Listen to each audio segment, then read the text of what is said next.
You know, there are 4,900 spirits available in the U.S. market right now. 4,900. How many do you think are vodkas? About 820. To me, one of the best things about vodka is how rich the history is.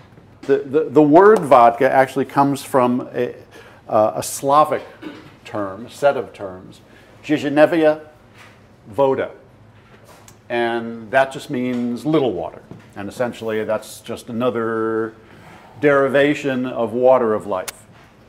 And water of life, as we know, is something aquavitae, eau de vie, ushkebea. That was how all of the earliest distillers, and distillers through the Middle Ages, then through the Renaissance, and then up into the 19th century, that's often how they would refer to their spirits, as the water of life.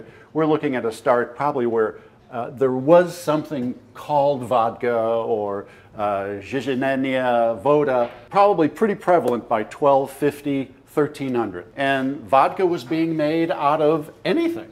Vodka was being made out of beets, it was being made out of potatoes, it was being made out of rye primarily. Of all the grains, rye was the grain that was without peer in terms of volume in Poland and Russia in particular. You could make vodka out of anything that could be fermented. In Eastern Europe, of course, it was all pot still distillation up until the 1860s. There was no column still distillation for vodka of any sort before the 1850s, 1860s. Since it was kind of a cottage industry for a long time before the aristocracy, particularly in Russia, got a hold of it, and saw the potential for making money off of vodka, not just having something that could get rid of excess grain and you distill it, and this way you're taking care of the excess grain and making a great drink as well, or you could sell it. But the aristocracy saw the potential, particularly in Poland and Russia, to make a go of this and to make it an industry. So by the 1860s, 1870s, the czars in Russia, the aristocracy in Poland, the aristocracy in Scandinavia started getting more involved with production. So that's when it really started becoming an industry. But the spirits were very rough, and the noble class was saying, yeah, okay, well, we can taste these things and we're making some money off because we're making an industry out of it and we're using our land in the best way possible. But this stuff is crap. So they started, particularly in Russia, and this is when things really turned around on a worldwide basis and on a quality basis, they started filtering through charcoal.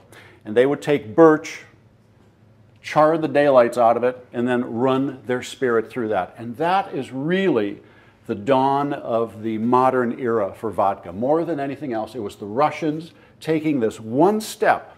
Now we're looking at where the filtration is really just as important and sometimes more important than the base material. When you're traveling through Eastern Europe, they always serve vodka with food, and it's always served neat. There's no such thing as a cocktail. That really didn't come into effect till vodka became popular in North America. The US government defines vodka as a colorless, odorless, tasteless product of which the only ingredients are ethyl alcohol and water. But we just wanted to show you that vodka is just much more than just this neutral, odorless, tasteless spirit. Well, what contributes to the taste of vodka is, what is it made from? Is it made from rye, wheat, sugar beets, corn, potatoes? To me, what is just as big a factor is, what is it being filtered through? Is it being filtered through charcoal? What kind of charcoal? Is it maple charcoal? Is it birch charcoal? Is it oak charcoal? Different types of char bring different types of elements. There's a potato in here, so potato will be a little bit sweeter, a little bit heavier body.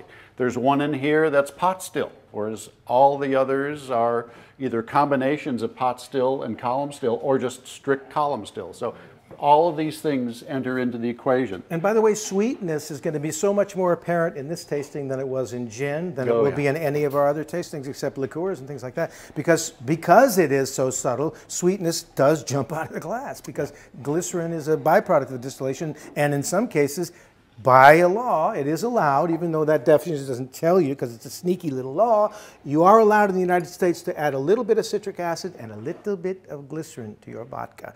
That's permitted, so many parts per million. And believe me, there are some of them that do. When your customers come in, bartenders who are here, when your customers come in and they ask for vodka, what's the one quality that they're looking for more than any other? Smoothness.